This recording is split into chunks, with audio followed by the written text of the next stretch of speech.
Hello, everyone, and welcome to the CUP Ringside, where you have the best seat in the house for some quality wrestling content here on our new wrestling channel. And today it's time for another Raw Take.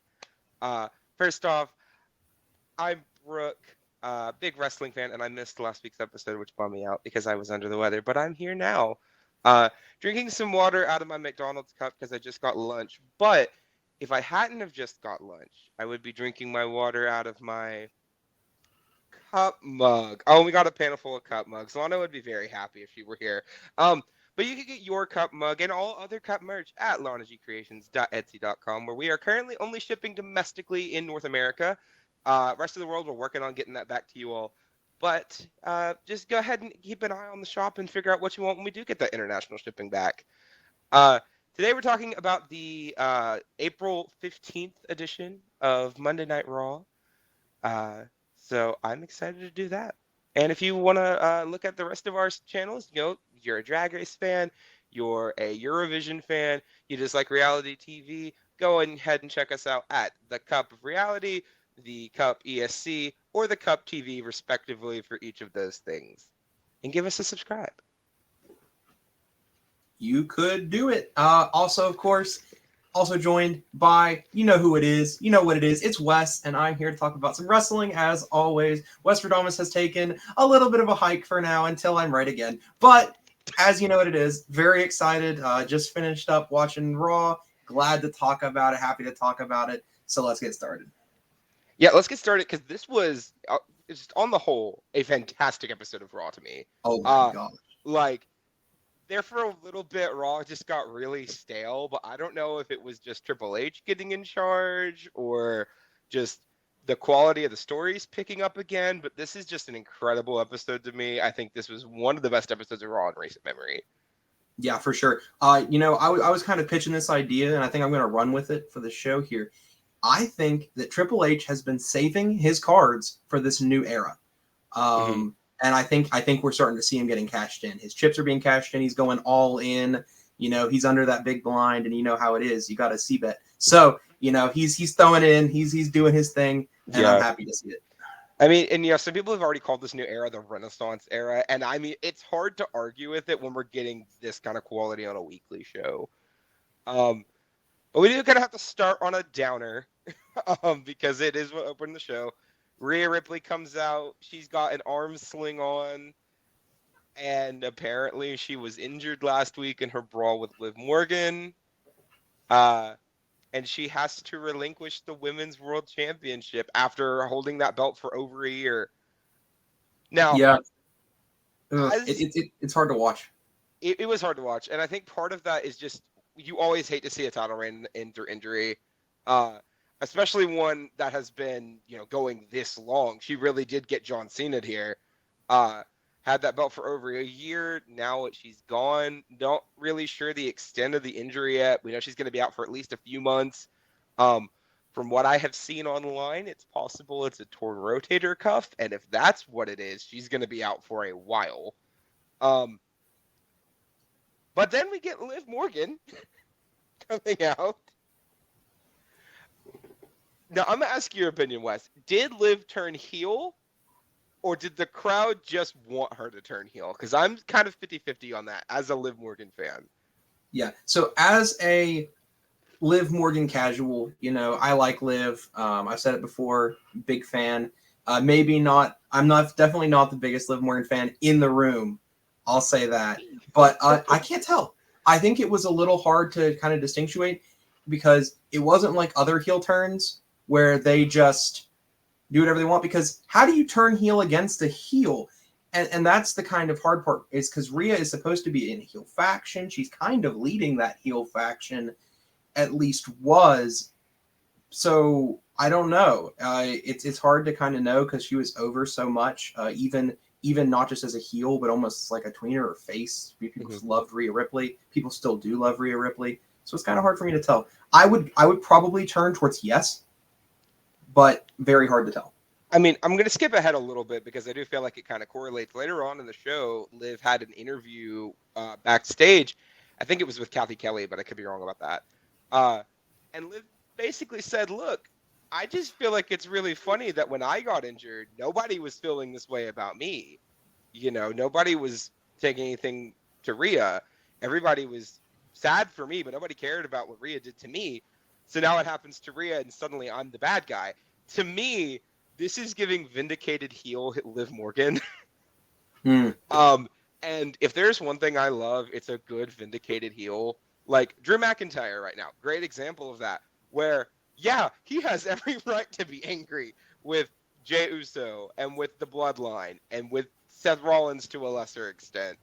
And now I suppose Judgment Day. So when you really look at everything that he's doing, it kind of reminds me a lot of that, where Liv's like, I'm the bad guy now? For what? What did I do wrong? When this is exactly what Rhea did to me 8 months ago, So I'm really curious to see where this goes, because next week we do know they're going to be crowning a new women's world champion. Don't know the context of that yet. I have to think Liv's a favorite to win that belt, though, just based on everything that's going on. Yeah, I mean, even if you just want to go with the simple idea that we saw 2 appearances of her on Raw back to back, that kind of gives me a little indication of where they're wanting to send it. She has really good reason. I mean, and by the way, have to shout out that promo, shoulder for shoulder, tying back. I love, as we talked about, I love congruency and consistency in wrestling. I appreciate that they respect our memory and, our knowledge and our memory of what happened. So that was great. I'm imagining, because we saw another person, just to do a little cut ahead, who showed up. And I would imagine if we're going to try to look at a prediction maybe for who's going to be women's champion coming up, or, who's this fight going to be between, we saw Nia, we saw Liv. We could be seeing this Liv Nia thing maybe. Well, there are 2 other options. I think one is definitely more likely than the other, but we do know Alexa Bliss and Carmella, they've both been gone for a while, but they had their babies in November, both of them. So it could be time for both of them to come back. It's been about 5 months almost. So seeing them would be fantastic. Yep. I do think if they were to both come back, I think Alexa definitely has a better shot of winning this belt than Carmella does, just based off of like where they're at in the card. But on the subject of that Nia interview, we're just going to go ahead and get all this stuff together because it's all around the same stuff. Nia Jax may have just cut the single best interview of her entire career this week, in my opinion. And we can talk maybe more about it as it shows up, but you're totally right. It all kind of pertains to this women's title picture. You're totally right. And it's I think it's undoubtable. You can't argue with us about this. I don't think anyone would, though. This interview was amazing. The promo was great. It made me for the first time go from neutral to Nia Jax to like, okay, you're being safer, you're more concrete, and you're starting to deliver promos that make me interested in you as a character. I'm a little impressed. I would keep it. When she came on screen, I did not recognize her at first because she looks fantastic right now. This is like comparing Nia to like 2021 Nia to current Nia. This is the single best like in-ring package I think we've ever had for Nia, but also just the way she looks so much happier to be there than she was a few years ago. Yep. And I mean, the interview was great. She said there are 2 types of people in the world: people that care about Rhea Ripley and people that care about her revenge. I am neither of those people. And I'm like, it was great. And then she basically said, I've beaten anybody who could possibly have a claim to that championship. It's mine. And I'm like, you tell them you have. But yeah, I think the women's world title picture is about to get really interesting because now it's kind of a vacuum at the top, and we're going to see who's going to be able to, worm their way up and grab that title next week. Yep. And I won't say that it's like a good for the women's division to see Rhea injured like this, and I won't say it. But I will allude to it because it is an incredible opportunity for these women. It's Agreed. Absolutely the worst to see Rhea Ripley fall. But one of the issues with Rhea, and this is the best issue to have, is she was so dominant, so over, so great, so marvelous in the ring, that I couldn't see a female beating her. I couldn't. There was no one. There was not a single woman who could go into that ring and I could see her not kicking out and not taking that win. So it is refreshing to be able to see a new champion. And of course, I'm very excited and ready for when Rhea returns. And I think the weird thing about this is kind of good for Rhea's character. I'm not gonna say her getting injured is good for her, because like, no, but like, she lost the belt, but she didn't lose the belt, right? It makes her look super protected. One, like, Yeah. if she's gonna have to lose the belt right now, this might be the best way that she could lose it for her character, and I think this actually works out. Yeah, because the moment she comes back, Brooke, Yeah. no one has proven that they are a match for her. So Mhm. whenever she does come back, it's probably going to be a very painful day for whoever the women's champion is. But Yeah. we've kind of maybe looked at that enough, looked at the live appearance enough. Maybe we can move on a little bit to, oh my gosh, the Monday night return of Sheamus. Yeah, I was really excited because they announced it early, and I was kind of surprised by that. Yeah. Sheamus comes out, and it's the opening he had to his old entrance, and then it cuts into Written in My Face. Wes and I popped. We were both very happy because that's one of your favorite themes of all time. Yeah, one of my favorite themes, and of course, I'm a huge Shamo fan. So, Shamo. Cheers. Yep, Shamo. Big fan. So, I was glad to see it. Yeah. But then we get Sheamus versus Ivar, which, yes, please, more, please. These two slapped. Like, to use a Big E quote, big man meat slapping. Like, big men slapping me. It was just kind of everything I wanted out of this match. I want to see it again. And I want them to have this on pay-per-view, and I want you to give them 20 minutes, and I want you to just let them bust out all their greatest hits, because I think that match could be incredible. Yep, and I think that maybe Sheamus will be able to take away the ring rust just in time for Backlash. So I would love to see him being on the Backlash card if we could. Yeah. Also, this is the single best Sheamus has ever looked. And I don't mean that from like a physical perspective, because man used to be shredded and had abs and stuff. But like, this is the first time I have ever looked at Sheamus and been like, ooh, okay, Sheamus. Ooh. Like, he looks real good right now. He wears a smile well. Kind of like other people wear their cowardice well. He wears a smile well. And you wear your cowardice well. God, that theme is so good. You're right. Yep. Yeah, great match. I do think Sheamus does have a pinch of ring rust, but like, it happens, and I definitely think it's something he's going to work out. Man's incredible. And we all agree with it. So yeah, Sheamus wins. Okay, also, how do we feel about the kneecap? Let me just go ahead and ask about that.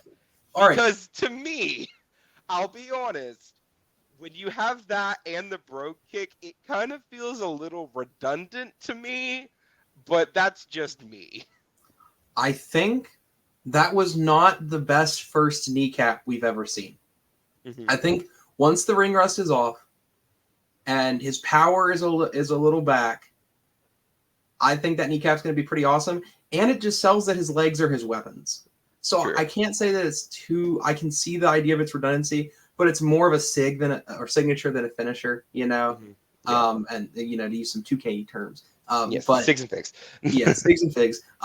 It was nice to see. I like any new move being added to any superstar, because the only thing that ever bugs me is like if you only have 5 moves.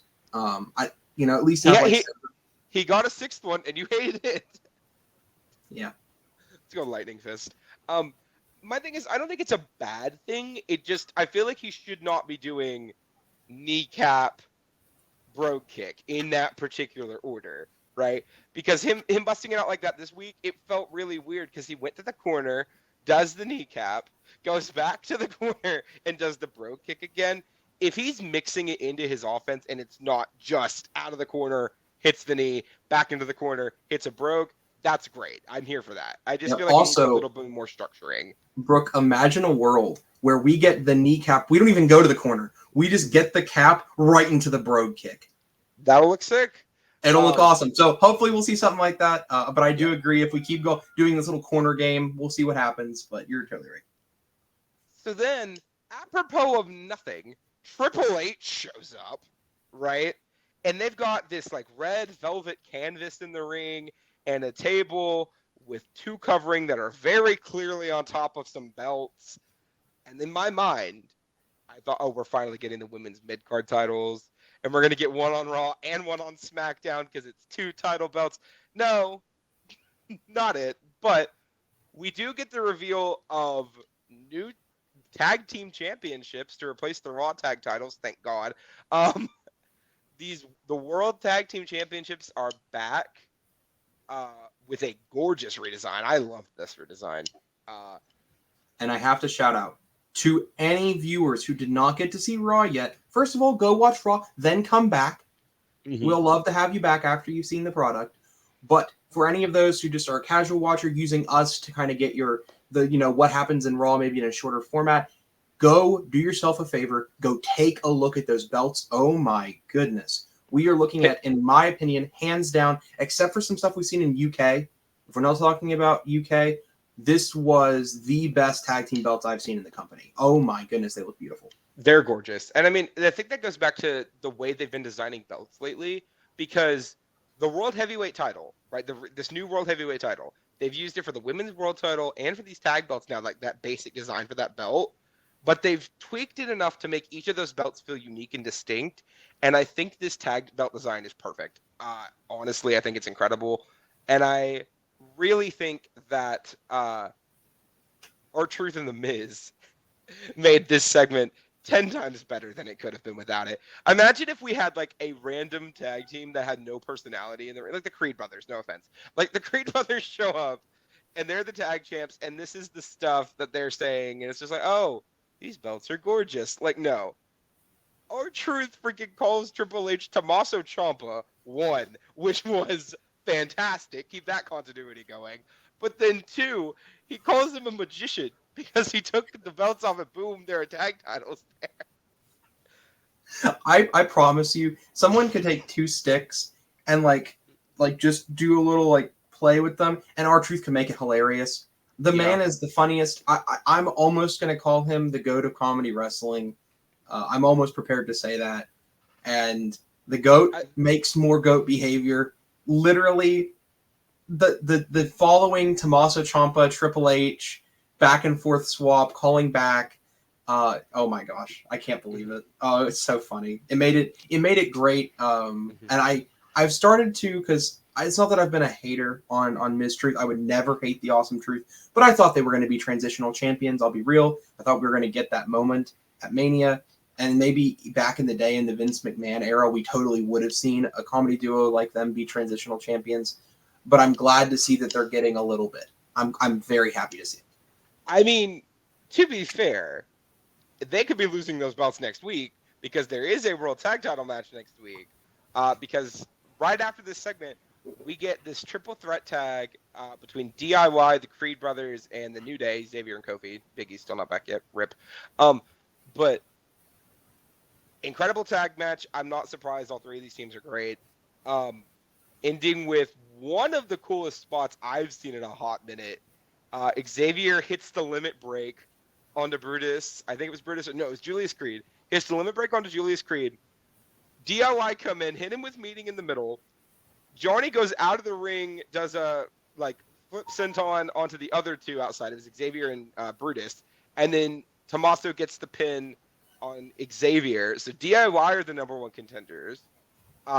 Great choice. Love that. Regeneration X already breaking up. I'm worried.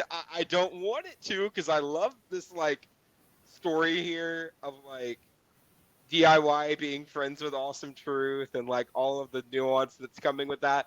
I pray that these 2 don't split up right away because I think this is going to be, it has the potential to be fantastic.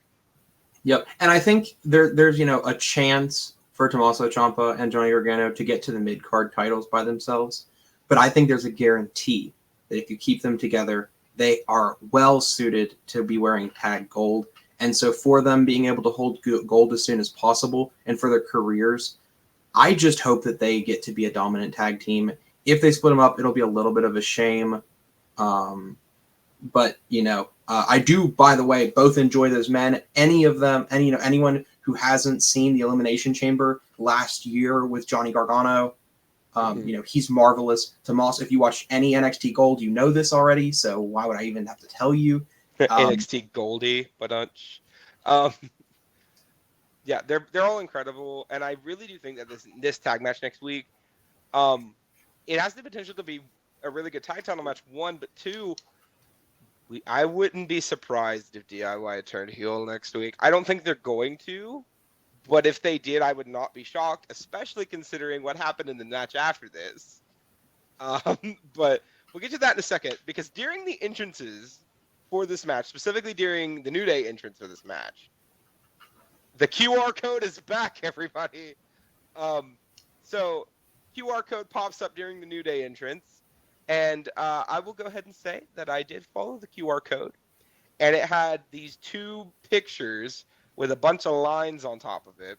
If you put the two pictures on top of each other, it gave you a link to a website, a link on WWE.com, and then you pulled it up, and it's this really cryptic video. I mean, I'm assuming we're going back to Uncle Howdy stuff here with Bo Dallas. But, I mean, if we are we mad? No.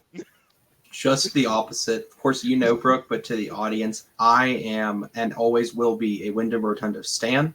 Mm-hmm. Ever since the very beginning with the Wyatt family, I loved him. I loved him enough to dislike Daniel Bryan. That's how much I love Bray Wyatt, and that takes a lot. And for context, you also love Daniel Bryan. Yes, and I also love Daniel Bryan. I mean, how can you not? The man's incredible. But if we get a dominant Wyatt faction in memoriam to him, in remembrance of him, not that, because he had so many great ideas. He was really a visionary for the business. And if you know, the only thing that would be truly tragic if it's all of his wonderful ideas die with him. And so just the idea of getting Wyatt, even if I don't get to see him wrestle, if I get to watch his family and his ideas live on, it would be really incredible. And I mean, and the really cool thing that came out of this too is that I'll just go ahead and go into the theories that have been going on online. I'm not going to go into too much detail here, but the big one that I have seen is that we're getting the Wyatt Six finally. If you're not familiar with that, it was this like idea that Bray had thrown out years ago of like 6 people becoming this one unified group that were basically like the new Faces of Fear kind of vibe. And the reason that has been coming back up again is not only that Braun Strowman is allegedly coming back soon, Alexa Bliss is allegedly coming back soon, Bo Dallas we know is coming back soon as Uncle Howdy. Someone that has not been in the company recently was spotted in Stamford a few weeks ago, Eric Rowan, formerly of the Wyatt family. He's been pulling out of all of his indie dates. Matt Hardy, who is no longer in AEW anymore, his contract expired, posted a clip of the entrance of the New Day on his Twitter last night. And he was tag champs with Bray. So, I mean, theoretical world, we got 5 of the 6 already that could, be there.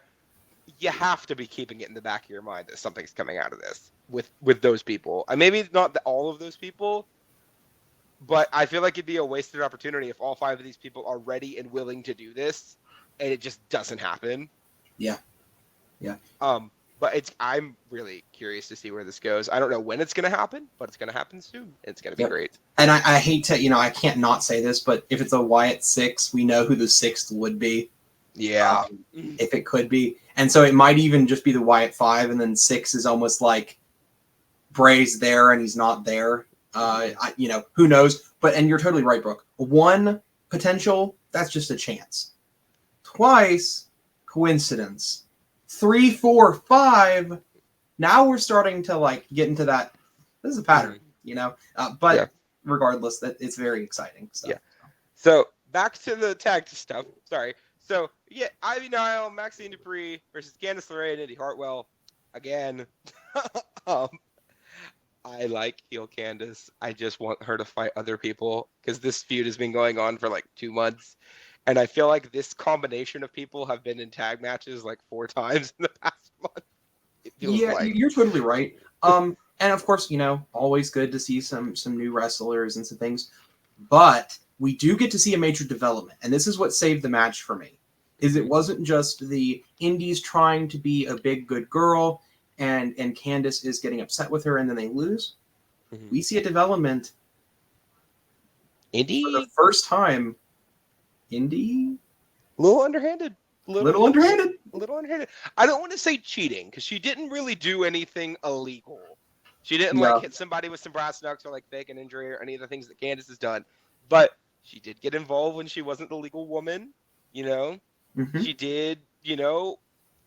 Prevent Ivy from breaking the pin up when Candace was pinning Ivy after she hit her with a nasty big boot. By the way, and I mean, if this is where we're going and Indy's like willing to embrace this dark side here, that's why I'm a little weary about DIY possibly turning heel, because we could be getting a second coming of the Way, and I would not be mad about that at all because that faction was fantastic in NXT.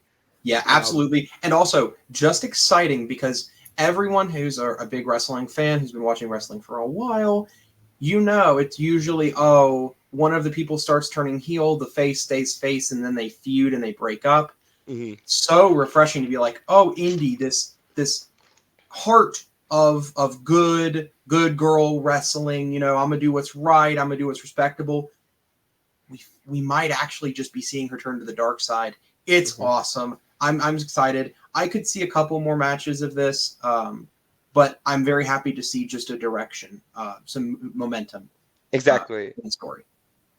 So we're going to see where this goes because Indy and Candice did pick up the win here. You have to think they're going to get a tag title match eventually. I mean, I know they have one at Elimination Chamber, but that was ages ago now. So Sure. We'll see what that happens there. But moving on from that, Damian Priest backstage with the Judgment Day, basically telling Dominic that he needs to go handle Andrade. He disrespected the group. Ain't about that life. Yep. So at this point, now that Rhea's gone, Damian is basically in charge of Judgment Day. Are we all on the same page on that? Oh, for sure. And I want to say, we saw, and I think we could see it in the body language of the rest of the Judgment Day. They looked a little taken aback at how emphatic Damian Priest was being, and I think he's not even trying to pretend anymore. Mm-hmm. The moment Rhea's gone, it looks like Damian Priest is making a power play because he didn't just ask; he gave commands. And I mean, on top of that too, he is the world champion, and as of right now, he is currently the world champion, and I can't blame him in this mindset because look, he's the only one in that team with gold now. Him and Finn lost the tag belts. Dom hasn't been North American champ for ages now, thankfully. And I think at this point, yeah, he probably should be in charge of the group. And based off of what's been going on, he's been the most successful. So, am I mad at this? No, I think it makes a lot of sense. And I think Damian really has the potential to be a top guy. They just have to keep elevating him and don't make him a transitional champion here. Yep. So on to Andrade versus Dom. First off, Andrade looked great as usual. I mean, it's kind of ridiculous. It's kind of absurd. It's kind of silly to me how good Andrade can look. His mask is by far the coolest lucha mask we have in the company, even if he only wears it for the entrance. Sorry, you just made a lot of Rey Mysterio fans mad at that. Sorry, not sorry, Rey. I've already made Rey Mysterio fans upset. I'm going to continue to do so until he retires. But very happy to see Andrade. And then we get into the match, of course, right? And we are looking at Andrade versus Dom. I want to talk specifically about one moment that audibly made me gasp, right? So Andrade's on the top rope. He's in moonsault position, right? And Andrade does that thing where he does the moonsault, the guy rolls, he lands on his feet, and then he does the moonsault off of his feet, right? He's done it for years. I was waiting on it, right? I was looking at him like, Dom is a little closer than he should be for this, but it's not like too far off, right? Andrade just busts out a split-legged moonsault out of nowhere. It was one of the most vicious moonsaults I've seen in a hot minute. He also missed it, by the way. But the actual moonsault made me gasp. Like, take note. Like, if you want to do a moonsault like that, Andrade is definitely one of the people you need to be looking out for tips because this was incredible. Like, just beautiful stuff. Yeah, the match was good, right? Like, the match was nice. And, of course, I mean, like, listen, I could give Andrade compliments for the rest of my life. He's really good in the ring, really good outside of the ring. Glad to see him back in the company. Glad he's being taken seriously. All that new Paul Levesque stuff that we can give the classic Paul Levesque compliments. But just a great match, right? Yeah. And Andrade dominates. Pun intended. Pun intended. Yeah. Dom did not do bad in this matchup either. I love the exchange when they were doing the Three Amigos, but they kept on changing who was doing the suplex. It was great. But I mean, Andrade did get the win with the message. That also such a better finisher than that hammerlock DDT he used to do. It's great. It's pretty. Yeah, Andrade gets the win, and then JD McDonough immediately jumps him. Are we not surprised? Not surprised. So JD and Dom are beating Andrade up, and then Ricochet comes out, which, yay, continuity in pro wrestling. Keep it going. Probably getting a tag match next week. We might. Probably. Oh my goodness. They're using Ricochet in a storyline. Woohoo! He didn't take a pin. Ricochet kind of has a personality now. Woo! Because if I've learned anything, Brooke, and I do just have to say this, a lot of people are always about this, you get your 3 seconds in the ring. If you make it count, your personality will come across.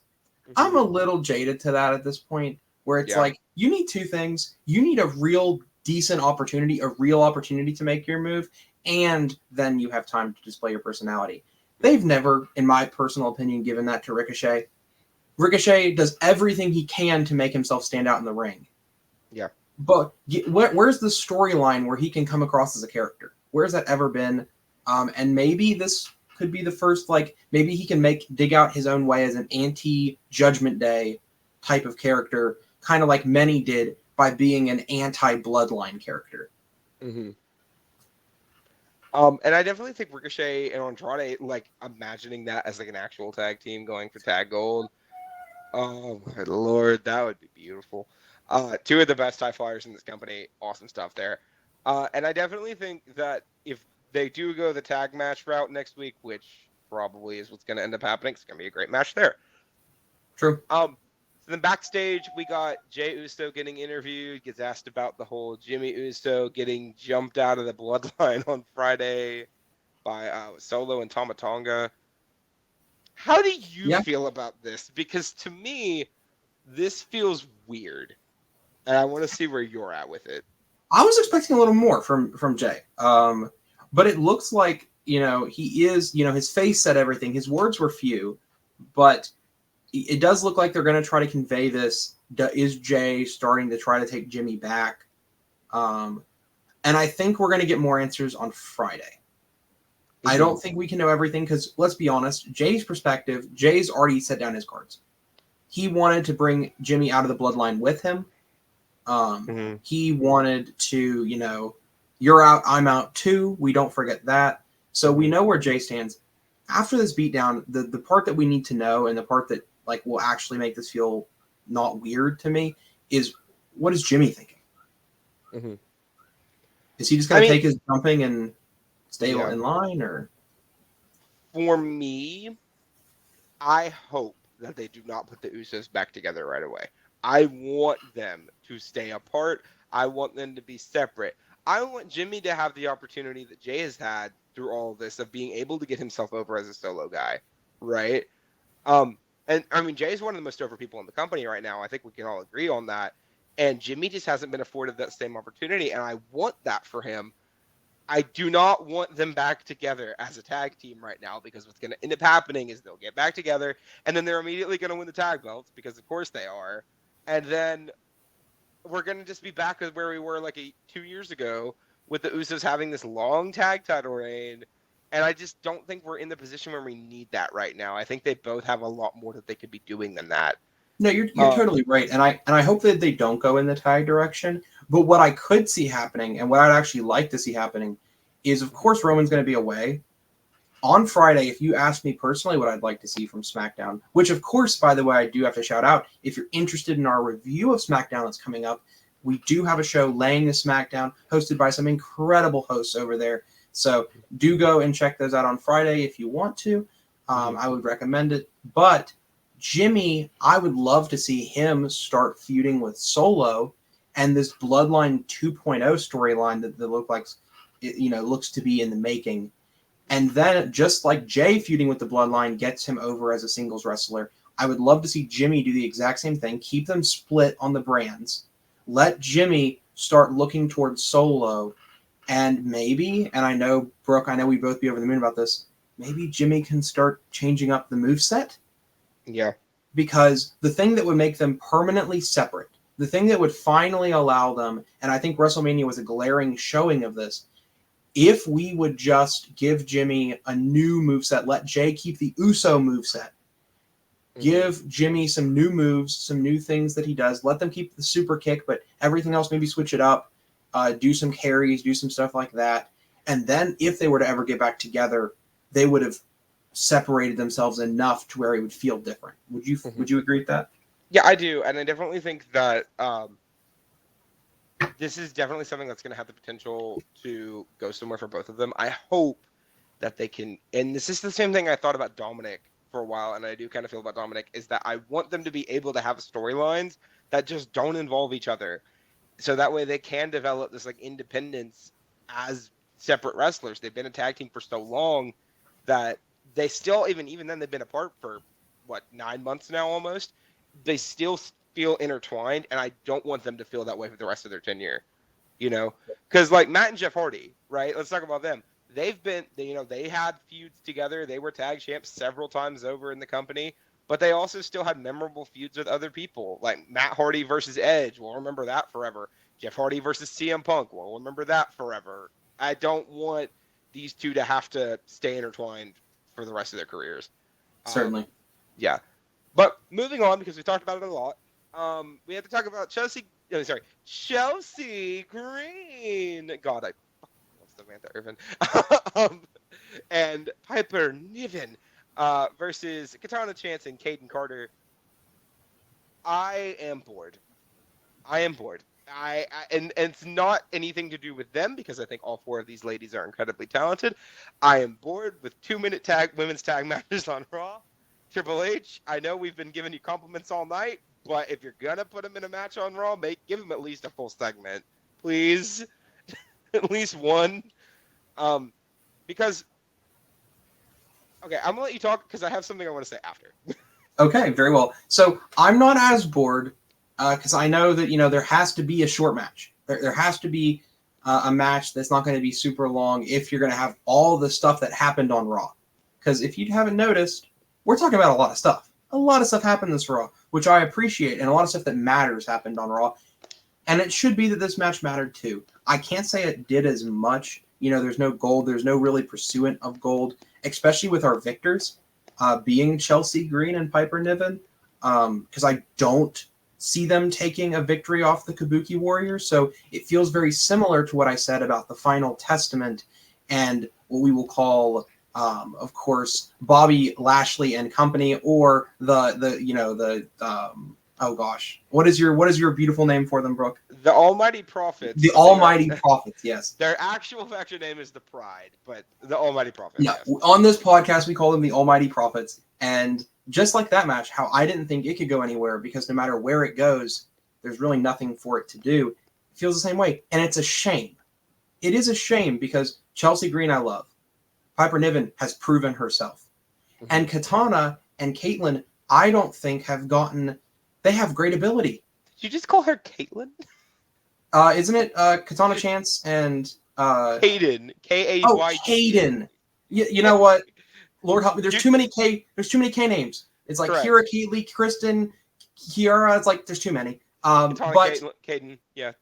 Again, they haven't been given their opportunity. I don't even know her name. Like, it's tough. It's tough. Mm-hmm. I would like to see them get more than these 2-minute matches, which I know you'll probably talk more about.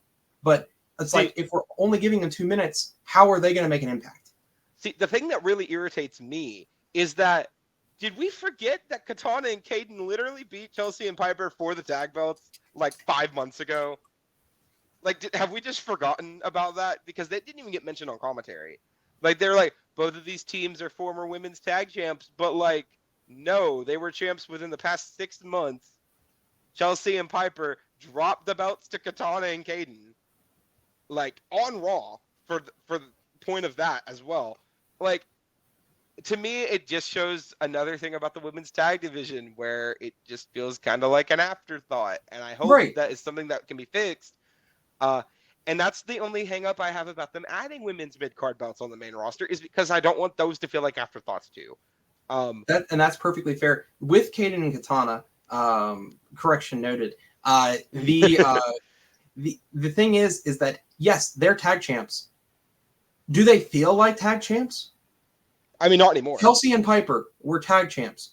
Do they feel like tag champs? And the reason why is because until this new era, and I personally am giving Triple H a new shot. I'm going to completely forgive and forget the last couple years, and I want to see, because it looks like they're trying to build this from a new point, this women's tag division from a new beginning. At least that's the feel that I've kind of gotten. I want to see what they're going to do, but this 2-minute match isn't a good start. Yeah, because I agree. Both of them are women's tag team champions, and yet they really don't feel like it. And it's because if you put them in 2-minute match after 2-minute match after forgettable match after forgettable match, it's not going to be unforgettable.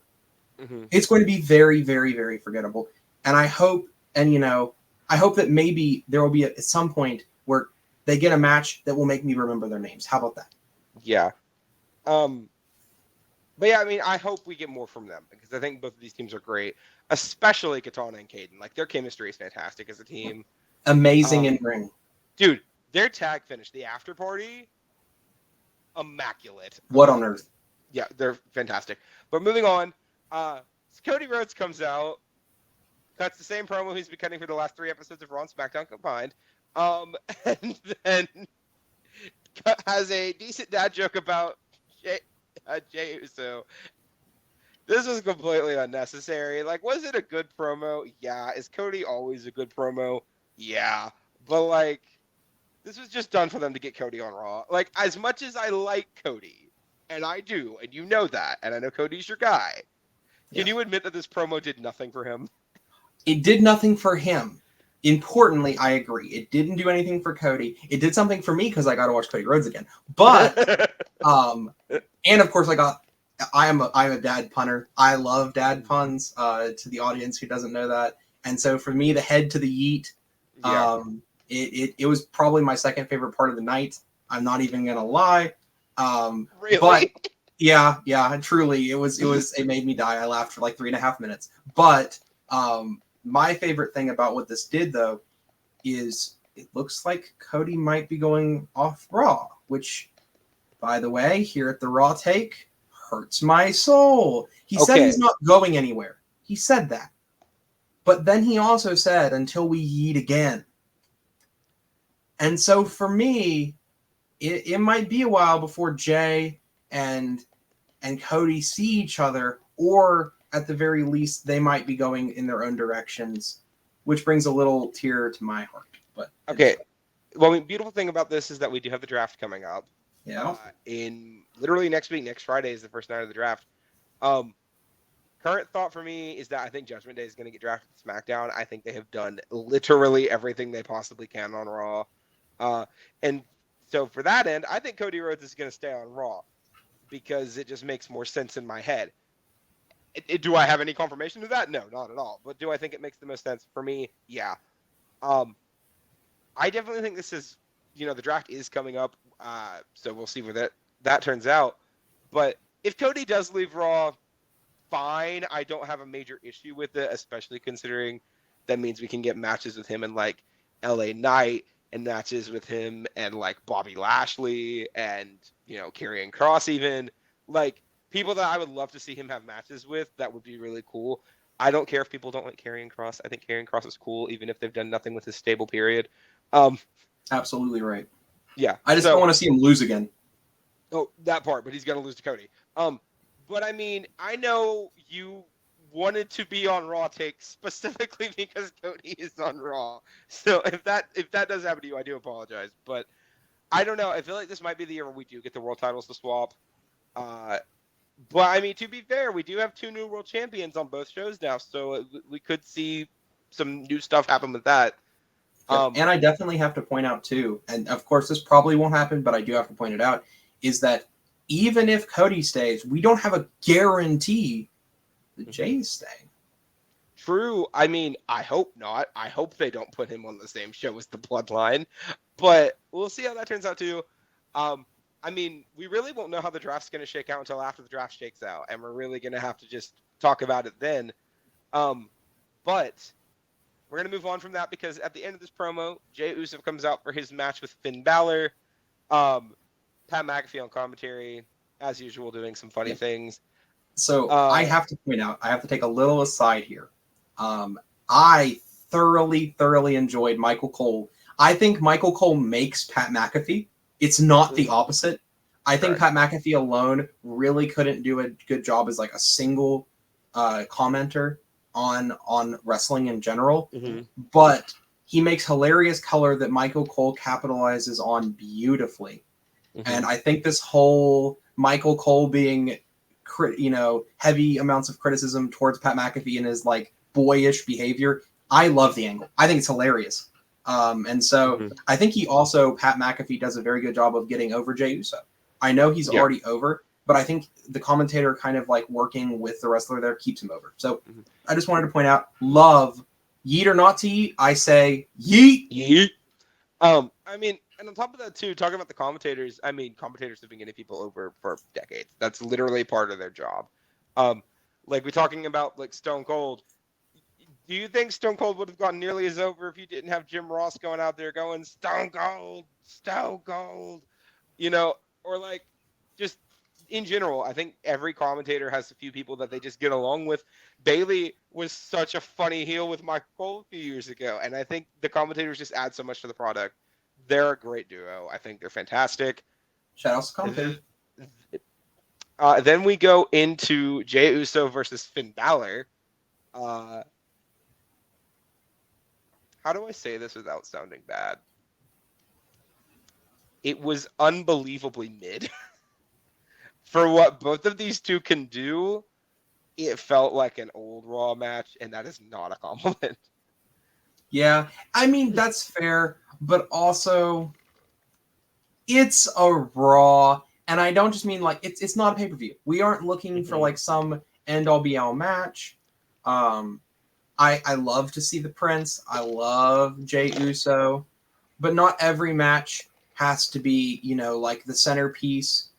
And so, it's good to just see a good match. And it was just good. I'm not going to call it like a bad match. It wasn't like, ew, what am I watching? But, it could have done more, of course. I think that's how I feel about a lot of Finn Balor recently. From what I've noticed is I could see more. But I think Finn Balor is also very good at realizing he's not trying to steal the show. Because, because there's somebody, right? The phenomenal AJ Styles. I have to point this out, where I don't think AJ Styles knows how to turn the dial back. I think AJ Styles, every time they wrestle, they're going to steal the show, and you have to wrestle better than them, which you can't. And so it's been a real problem with the LA Knight feud, which was also mentioned.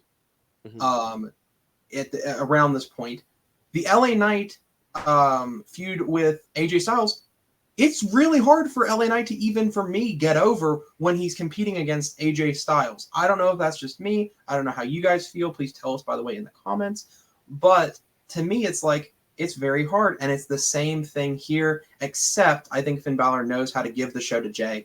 And I think he did a good job of it. But things happened after. Yeah. So, gets attacked by Judgment Day. Does manage to escape. Goes through that Montreal crowd. And again, we're going to talk about the production here, because the production of following him not only through the crowd, up the exit, out into the concession stands, through the back end of the venue, all the way to the entrance of the venue was so cool. I loved seeing it. And it's not all, and of course we're going to get there, but that amazing production line where we follow the wrestlers, which we've been doing. Also notice, I don't know if it's a Sami Zayn thing, but almost every time it's been somehow involving Sami Zayn. Yeah, here lately. And maybe it's just Sami Zayn is kind of like the guinea pig for this idea, or it's Sami Zayn's pushing for this idea. Whatever it is, you're totally right, Sammy. You're totally right, production team. This is great, because we transition to him meeting with Sammy. Mm-hmm. and we get one of the coolest intros that is not like a WrestleMania intro ever. I don't know if I'd go that far. I do really like it. Uh, to me, it was kind of one of those like he went through the crowd, and that was dope, and I really enjoyed it. I liked watching him go back the same way that Jay came through. That was cool. Um, Part of it was just for me. It was kind of like, okay, this is neat. I didn't love it like that much, like WrestleMania level. I thought it was really cool though. Well, that's it. Um, Unlike, non WrestleMania wise, though, mhm. because it's not WrestleMania level. But if it's not, not speaking of WrestleMania, I think this is my favorite intro I've ever seen, just on like a Raw or SmackDown product. Yeah, Incredible choreography, and going back in the same way, I think that's incredible. But also, just Sami Zayn can sell me anything. He can sell me to eat dirt. I don't care, because yeah. when you tell me that this is the first place you walked in, Mm-hmm. this is the first wrestling match that you ever saw live, and you walked into this stadium, and you're gonna walk in as champion the same way, the front gate. Okay, Yeah, Sami Zayn, what do you want? Like, you want my watch? Like, yeah, have it. Like, mm-hmm. whatever you want. It's Yeah, crazy that he can deliver that. But yeah. of course, we get this. Not to So mention it is his hometown crowd too, so that you're also getting that all that rolled together. Like, I mean, again, it bundles really well to make a really cool combined package, and I think that's part of the reason Sami Zayn is so over is because we love like how he presents himself and where he's presenting himself in the product. It's just so fun. yeah. We do got to move on. So backstage, Chad Gable is getting stretched out, getting ready to go back. Bronson Reed, the winner of the Andre the Giant Memorial Battle Royal, aka the Armbar, um, comes up and says it doesn't matter who wins this match between you and Sammy because the winner is gonna have to deal with me. And then he does the big Bronson Reed thing, yada yada. Um, cool. I don't think that match is happening anytime soon.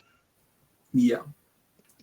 I mean, I, it's got to be happening sometime soon because they alluded to it on the product.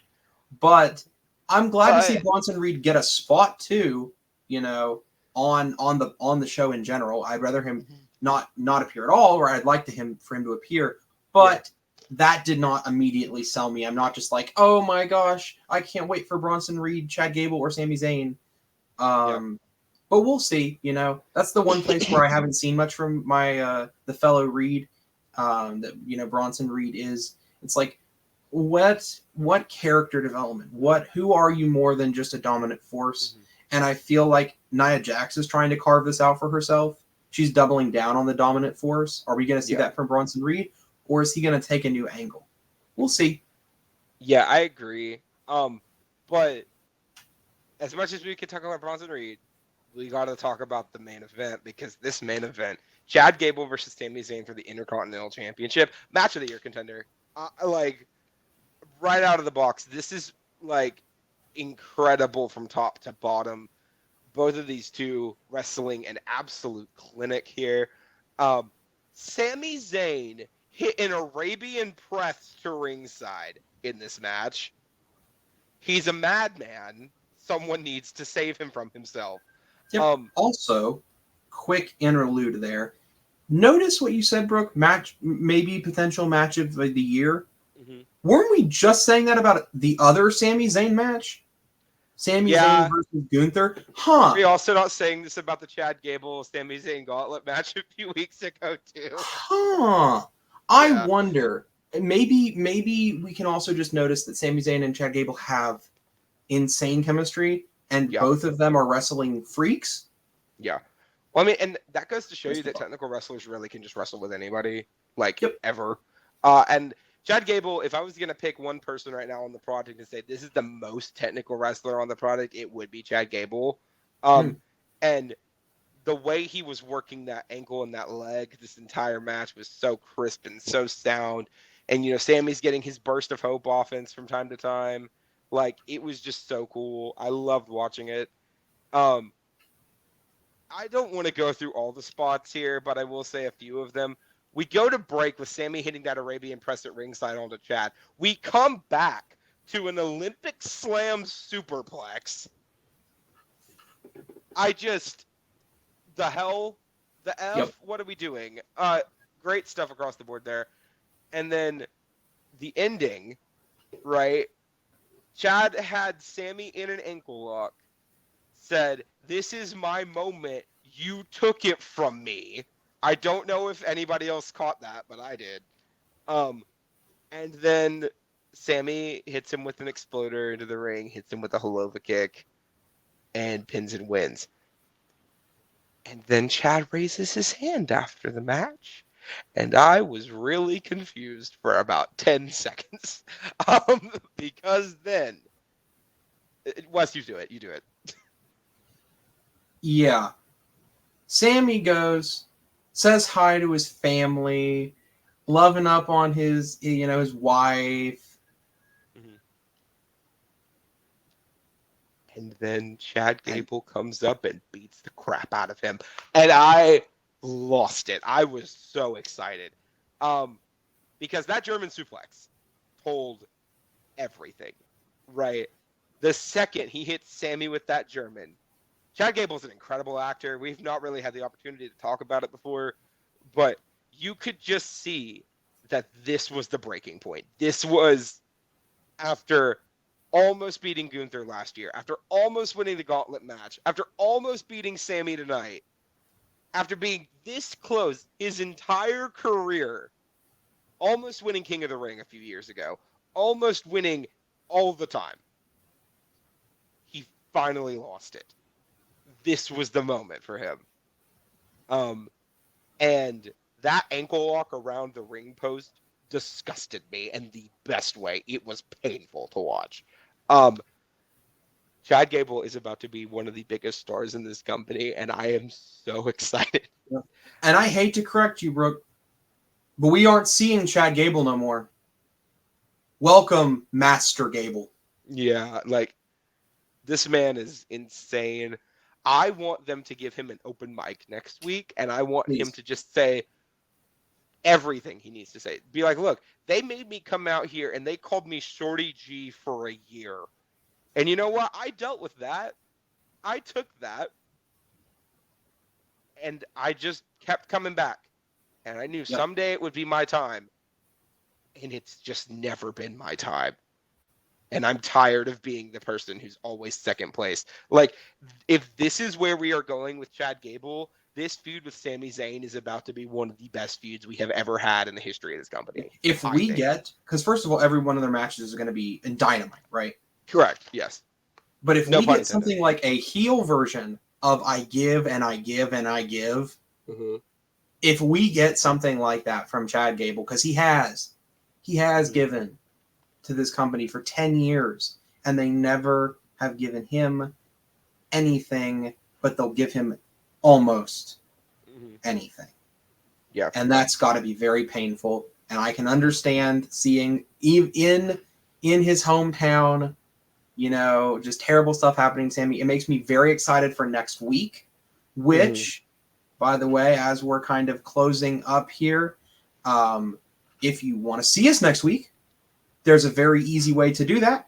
If you were to maybe hit subscribe on our channel and put on that notification bell, directly next week, right after Raw, you'll be able to find the Raw take next week, recovering every Raw after this WrestleMania. So if you want to see us again, if you want to hit us up, if you have a feeling maybe one of our takes you don't like, maybe you want to give us a Raw take of your own about this Monday Night Raw or wrestling in general, please leave it in the comment.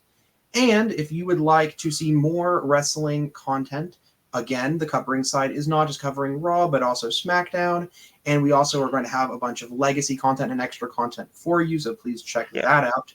Finally, if you want to cover and see any of our takes personally, you can also look at our social media that is in the banner below. So please go ahead and do that. We're very excited to have you on the Raw Take. We are super excited for this new era. And are there any closing thoughts you wanted to say, bro? I mean, yeah, next week we are going to have a new Women's World Champion crown. So come back and see who that is. Fingers crossed, Liv Morgan. But we're going to see who that's going to be. We're going to have a lot more going on next week. I believe there's a world tag title match next week with Awesome Truth versus DIY. So next week should be a pretty big Raw. It's also going to be the last Raw before the draft on Friday. So last time we're really going to get to see the product in its current standard.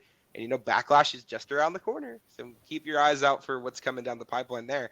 But yeah, stay tuned into the Cup. Hit that subscribe button, punch that notification bell, and yeah, everybody, it's been great filling you in with our raw takes. But it's time for us to get the raw take out of here. So everybody, cheers. Yeet!